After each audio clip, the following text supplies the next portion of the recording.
नमस्कार दोस्तों, मैं सूरज कुमार स्टूडेंट ऑफिशियल्स में आपका स्वागत करता हूं। इससे पहले के वीडियो में हम लोगों ने भारत के दो भौतिक प्रदेशों के बारे में पढ़ लिया है, भारत का पर्वतीय क्षेत्र और विशाल मैदान। आज जो है हम लोग भारत के प्रायद्वीपीय पठार के बारे में पढ़ेंगे। तो प्रायद्वीपीय पठार ये है क्या? तो ये जो प्रायद्वीपीय पठार है ये भारत की प्राचीनतम भूमि है। प्राचीनतम भूमि है जो गोंडवाना लैंड से टूटकर आई थी। अगर इसके आकार की बात करें तो इसका आकार जो है वो त्रिभुजाकार है और इसका क्षेत्रफल 16 लाख किलोमीटर स्क्वायर है। तो आइए इसके बारे में हम लोग देखते हैं। तो आज हम लोग पढ़ रहे हैं प्रायद्वीपीय पठार। प्रायद्वीपीय पठार अगर इसके आकार की बात करें, इसका आकार कैसा है?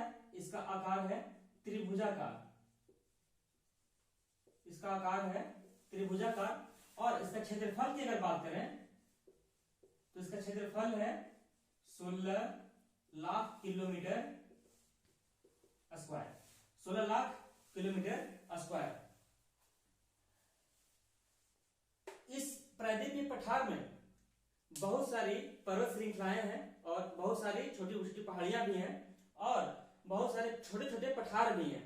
तो आखिर ये पर्वत और पठार में अंतर क्या होता है उसे समझ लीजिए। इसे हम पर्वत बोलेंगे, लेकिन अगर आकृति कुछ ऐसी हो तो इस वाले क्षेत्र को हम पठार बोलेंगे, जबकि ये पर्वत है। तो पठार क्या होता है? पठार जो है ये पर्वत से कम ऊंचा होता है और सपाट क्षेत्र होता है, तो इसे पठार कहा जाता है। तो प्रायद्वीपीय पठार में बहुत सारे छोटे छोटे पठार भी हैं, जैसे बुंदेलखंड का पठार, बघेलखंड का पठार, छोटा नागपुर का पठार, दंडकारण्य का पठार। तो ये सब जो है इसी प्रायद्वीपीय पठारी क्षेत्र में आते हैं।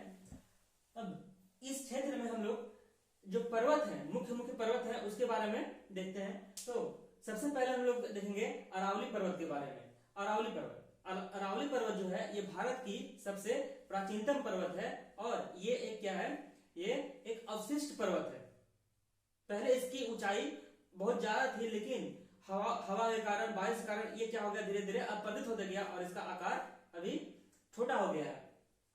तो आइए अरावली पर्वत को हम मैप में देखते हैं। अरावली पर्वत जो है ये गुजरात के पालनपुर से लेकर मजनू टीला तक इसका विस्तार है। कहां से? अगर इसकी विस्तार की बात करें,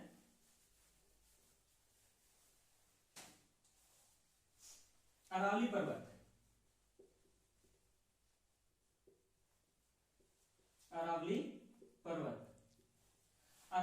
का विस्तार, इसका विस्तार जो है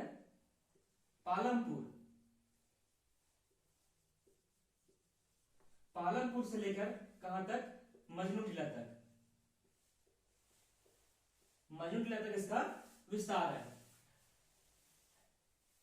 अरावली पर्वत की सबसे ऊंची चोटी की अगर बात करें तो ये है गुरु शिखर। ये किस पर्वत पे है? तो ये माउंट आबू पे है। अब इसकी स्थिति क्या होगी?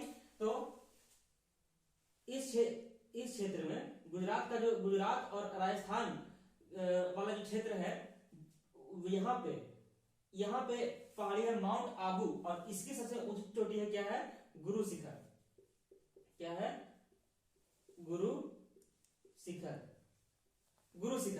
यह है गुरु शिखर की अगर ऊंचाई की बात करें तो यह है 1722 मीटर। 1722 मीटर इसकी ऊंचाई है। यह वही अरावली पर्वत के पूर्व में मालवा का पठार है। उसकी अवस्थिति देख लीजिए। मालवा का पठार जो है ये इस क्षेत्र में है।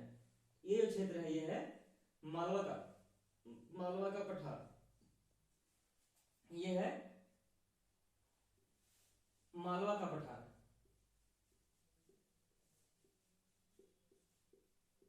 मालवा का पठार की विशेषता है कि ये अरावली पर्वत और विंध्य पर्वत, यहाँ पे विंध्य पर्वत है, ये अरावली पर्वत और विंध्य पर्वत के बीच में है।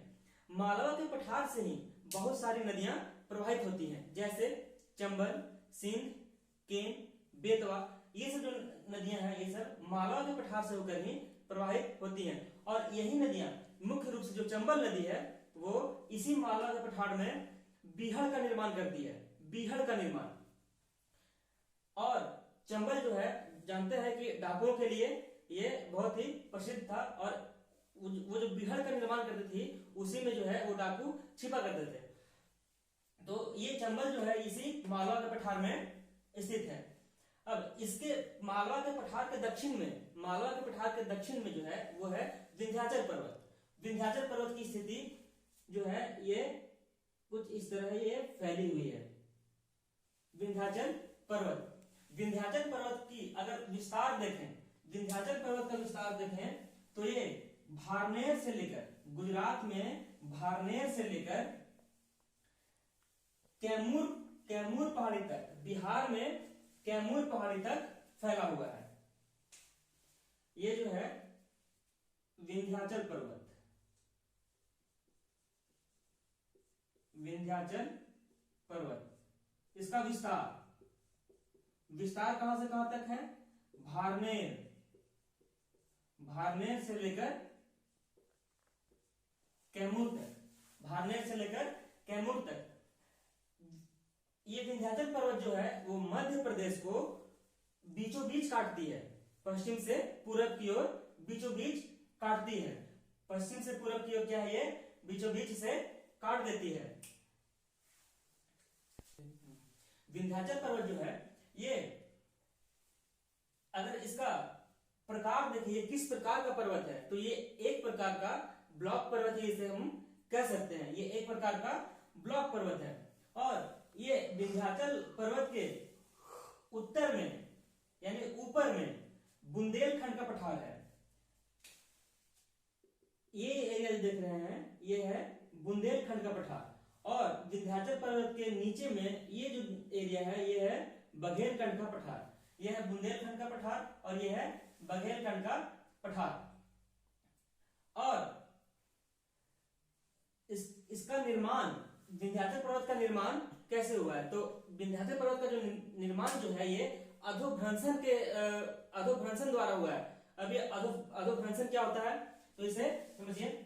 अधोभ्रंशन जब प्रायद्वीपीय पठार हमारा गोंडवाना लैंड से टूट रहा था तब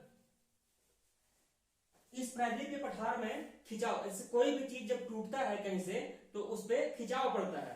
तो जब खिंचाव पड़ता है तो वो वहां से टूटता है। तो ये जो है ये जो प्रायद्वीपीय पठार है जब गोंडवाना लैंड से अलग हो रहा था तो खिंचाव के कारण क्या हुआ कि ये जो एरिया है ये यहाँ पे ये एरिया धंस गया नीचे, है ना, और कुछ एरिया ऊपर उठ गया। कुछ इस तरह से हम समझ सकते हैं। यहाँ पे हम लोग एक ही साथ विंध्याचल पर्वत, सतपुड़ा पर्वत और अजंता पर्वत जो है वो एक साथ उसके बारे में अध्ययन करते हैं। तो आइए कि आखिर ये अधोभ्रंशन होता क्या है। देखिए ये एक समतल भूमि है, ठीक है। अब इसमें खिंचाव पड़ेगा तो क्या होगा, ये इसमें क्रैक्स आएंगे और ये टूटने, ये जब क्रैक्स आएगा तो वो जमीन जो क्या है वो नीचे की तरफ धंस जाएगा। तो ये कुछ इसकी आकृति कुछ इस तरह हो जाएगी, धंस के इसकी आकृति कुछ इस तरह हो जाएगी। तो ये क्या है, यहाँ पे क्रैक पड़ा और ये भूमि अंदर की ओर धंस गई। क्या हुआ, ये भूमि अंदर की ओर धंस गई। तो इसे ही बोलते हैं, ये जो प्रक्रिया पूरा होता है इसे बोलते हैं अधोभ्रंशन। अब ये जो एरिया है ये है आपका विंध्याचल वाला एरिया, ये है विंध्य पर्वत, और ये बीच में क्या है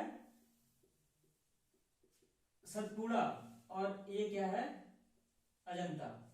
देखिए आप इस चीज को यहां समझने का प्रयास कीजिए। ये है विंध्याचल पर्वत, ये नीचे धंसा हुआ भाग है, ठीक है, ये धंसा हुआ भाग है। और इसके बाद यहां जो पर्वत है ये है सतपुड़ा पर्वत, और फिर ये यहां धंसा हुआ भाग है, और इसके नीचे क्या है अजंता पर्वत। ये इस तरह से विंध्याचल पर्वत, सतपुड़ा पर्वत और अजंता पर्वत को हम देख सकते हैं।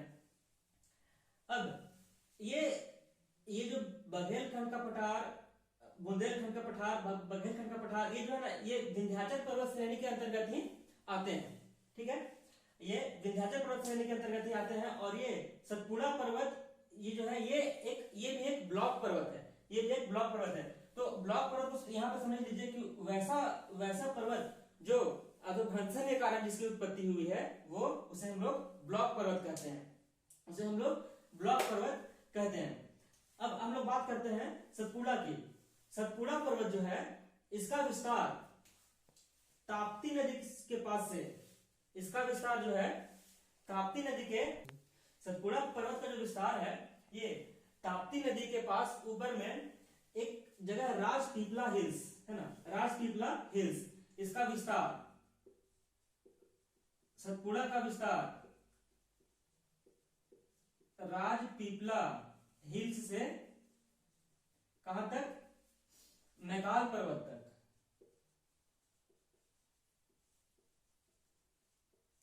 मैकाल पर्वत तक। सतपुड़ा पर्वत का विस्तार कहां से हो गया, राजपीपला हिल से लेकर मैकाल पर्वत तक। और अगर हम बात करें सतपुड़ा पर्वत की सबसे ऊंची चोटी कौन है, तो सबसे ऊंची चोटी जो है ये है धूपगढ़। धूपगढ़ जो है सतपुड़ा की सबसे ऊंची चोटी है, जिसकी ऊंचाई है 1350 मीटर, 1350 मीटर। और अगर हम सतपुड़ा पर्वत की दूसरी सबसे ऊंची चोटी की बात करें तो वो है अमरकंटक, अमरकंटक जो कि मैकाल पहाड़ी पे स्थित है, मैकाल पहाड़ी पे स्थित है। और इसकी ऊंचाई है 1066 मीटर, ये इसकी ऊंचाई है। तो सतपुड़ा पर्वत के बारे में समझ लिए कि ये राजपीपला हिल से लेकर मैकाल पर्वत तक इसका विस्तार है। उसके नीचे उसके बाद उसके दक्षिण में पर्वत है वो है अजंता पर्वत, ये है अजंता पर्वत। अब ये जो धसा हुआ भाग जो है ये दोनों जो धसा हुआ भाग है यहाँ और यहाँ, तो इससे नदी प्रवाहित हुई है। तो ये नदी कौन सी है, ये नदी है नर्मदा नदी।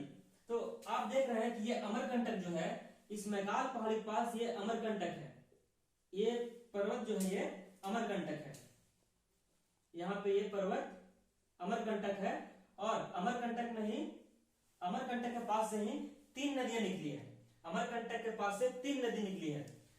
इसके उत्तर से सोन नदी निकली है, उत्तर से सोन 3 नदियां निकली है। सोन इस अमरकंटक के पास से 3 नदियां निकलती हैं, अमरकंटक के पास से 3 नदियां निकलती हैं। ये कौन कौन है, उत्तर से सोन, पश्चिम से नर्मदा और दक्षिण से महानदी। ठीक है, इसके उत्तर दिशा से सोन नदी निकलती है जो प्रवाहित होते हुए गंगा में मिल जाती है। इसके पश्चिम से नर्मदा नदी निकलती है जो प्रवाहित होते इस भ्रंश घाटी से प्रवाहित होते हुए ये अरब सागर में जाकर के गिर जाती है। और उसके बाद ये जो नीचे जो भ्रंश घाटी है यहाँ पे ताप्ती नदी प्रवाहित होती है, ये ताप्ती नदी प्रवाहित होती है और ये जाके अरब सागर में गिर जाती है। और इस अमरकंटक के पास से तीसरी नदी जो निकलती है ये महानदी है जो बंगाली खाड़ी में जाकर गिर जाती है। तो इस अमरकंटक के पास से 3 नदियां निकलती हैं, सोन, नर्मदा और महानदी। और इस सतपुड़ा पर्वत के नीचे क्या है, ताप्ती नदी प्रवाहित होती है और उसके नीचे क्या है, अजंता पर्वत स्थित है। अब इसके बाद यहां से जो शुरू होता है ये पूरा का पूरा इसे पश्चिमी घाट कहते हैं, इसे पूरा का पूरा पश्चिमी घाट का जो विस्तार है ये ताप्ती नदी के पास से इसके बाद ये कन्याकुमारी तक ये फैला हुआ है। लेकिन इस पश्चिमी घाट और पूर्वी घाट का अध्ययन हम एक साथ करेंगे अगले वीडियो में। तब तक आप हमारे चैनल स्टूडेंट ऑफिसर्स को सब्सक्राइब कर लें, लाइक करें और कमेंट करें।